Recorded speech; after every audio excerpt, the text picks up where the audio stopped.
वोल्टास और blue star, ये दो कंपनीज को आपको अपनी वॉच पे रखना है। सो अभी क्या हुआ है, रिसेंटली आप लोगों ने देखा होगा, फ्यू मंथ्स बैक एक production linked incentive scheme announce की गई थी फॉर एसी मैन्युफैक्चरर्स, और उसमें अराउंड 6,000 करोड़ प्लस के बेनिफिट्स दिए गए थे under this production linked scheme. तो अब वहां पे कुछ अपडेट्स आते हुए नजर आ रहे हैं, और उसकी वजह से बहुत सारे जो बड़े प्लेयर्स है एसी मैन्युफैक्चरिंग में, उन्होंने थोड़ा सा एक डिफेंसिव मोड ले लिया है। जो पीएलआई के अंडर इन्वेस्टमेंट करने थे, प्रोडक्शन लिंक्ड इंसेंटिव स्कीम के अंडर जो इन्वेस्टमेंट्स करने थे, वो उन्होंने थोड़े से रोक दिए हैं। They have not applied for these benefits. What are the reasons, उसके बारे में आज हम बात करने वाले हैं, और क्यों वोल्टास और ब्लू स्टार पे आपकी नजर होनी चाहिए, क्योंकि इस चेंज के बावजूद वोल्टास एंड ब्लू स्टार, ये दोनों कंपनीज इन्वेस्टमेंट्स, अपने जो इन्वेस्टमेंट प्लान्स थे उसको फॉलो कर रहे हैं। तो ऐसा क्यों हुआ है?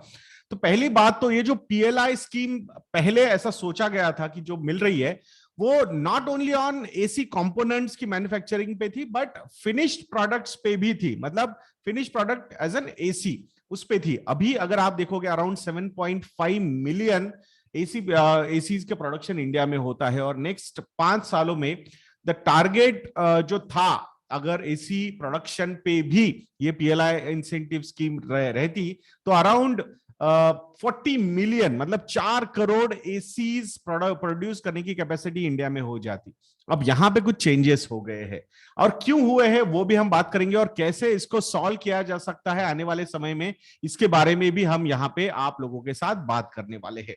अब ये जो 4 करोड़ एसी मैन्युफैक्चरिंग होने वाली थी, उसके पीछे का रीजन ये था कि इनको लगा कि भाई यहां प्रोडक्शन भी हम कर सकते हैं, and because of this PLI scheme, production linked incentive scheme, जो डोमेस्टिक कंजम्पशन है जो बढ़ने वाला है, प्लस जो एक्सपोर्ट की डिमांड है वो भी हम यहां पे फुलफिल कर सकते हैं। So out of these 4 crore जो एसीज इनको प्रोड्यूस कर रहे थे, उसमें से around 1.6 crore ACs per annum export हो सकते थे, ऐसा एक्सपेक्टेशन था।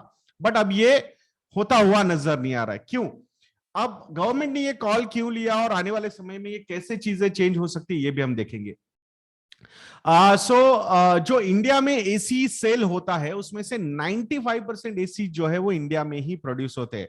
सो आप बोलोगे यार दिस इज गुड, मतलब मेक इन इंडिया, आत्मनिर्भर भारत के हिसाब से ये तो काफी अच्छी चीज है ना।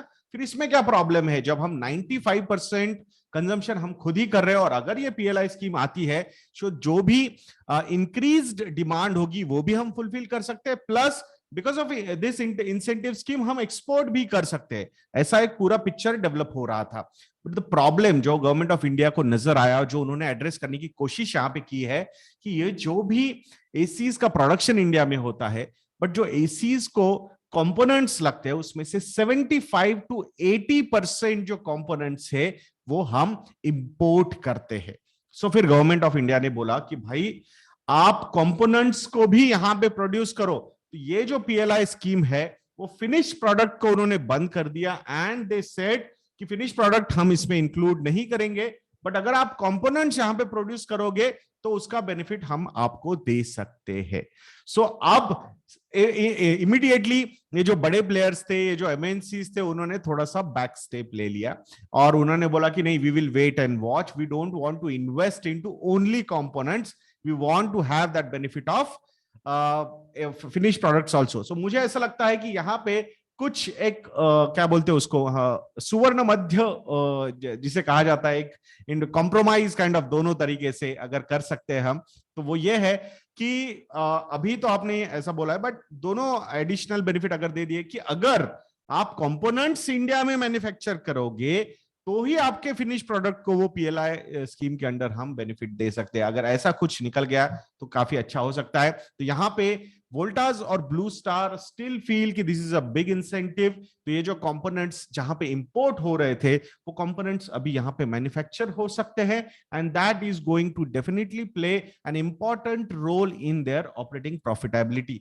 मे बी अगर वो इंसेंटिव कंपेयर टू बाहर से कंपोनेंट लाने से अगर अच्छा है, तो क्यों नहीं ये चीज करनी चाहिए। Why these big players are not ready for that, ये अभी भी इतना समझ में नहीं आ रहा है। सो होपफुली इसमें से कुछ सॉल्यूशन निकलेगा, और ये जो बेनिफिट है it should not only should be to the domestic consumption, but अगर एक्सपोर्ट ओरिएंटेड ग्रोथ भी अगर हम एड्रेस कर पाए, जहां पे 7.5 मिलियन यानी कि 75 लाख एसीज हम प्रोड्यूस कर रहे हैं, वही अगर 5 टाइम्स अगर हम बढ़ा सकते हैं नेक्स्ट 5 इयर्स में, तो आप समझ सकते हो कि कितना बड़ा benefit profitability point of view से कंपनीज को हो सकता है। सो मैं आशा करूंगा कि जल्द ही इस पे कुछ कॉम्प्रोमाइज हो जाए एंड एक अच्छी स्कीम वापस इसको एडिशनली अगर हो सकती है तो। बट जो भी ये प्लेयर्स है जिन्होंने इसको अप्लाई किया है, definitely they are going to enjoy some kind of benefit. जो एक्सपेक्टेशंस एमएनसीज के बहुत बड़े बेनिफिट्स के थे वो शायद सही नहीं हो रहे, बट इंडियन प्लेयर्स के लिए काफी अच्छी न्यूज हो सकती है। तो मैं आशा करता हूं कि ये वीडियो आपको अच्छा लगा होगा। तो ऐसे वीडियोस के लिए चैनल पे बने रहिए, और अगर आप लोगों को लगता है कि हम अच्छा काम कर रहे हैं तो please visit investarena.in monsoon MONSOON। ये प्रोमो कोड एक्टिव है, 20% का डिस्काउंट अक्रॉस द बोर्ड सारे रिसर्च प्रोडक्ट्स पे आपको अवेलेबल है। कॉम्बो ऑफर्स के लिए जाओगे या फिर 3 साल के सब्सक्रिप्शन के लिए जाओगे तो ये डिस्काउंट्स 30 to 40% तक भी आप लोगों को मिल सकते हैं। मैं आशा करूंगा आप जरूर हमारे रिसर्च प्रोडक्ट्स को सब्सक्राइब करोगे। तो ऐसे वीडियोस के लिए चैनल पे बने रहिए, और नेक्स्ट वीडियो तक के लिए मुझे आज्ञा दीजिए दोस्तों। जय हिंद।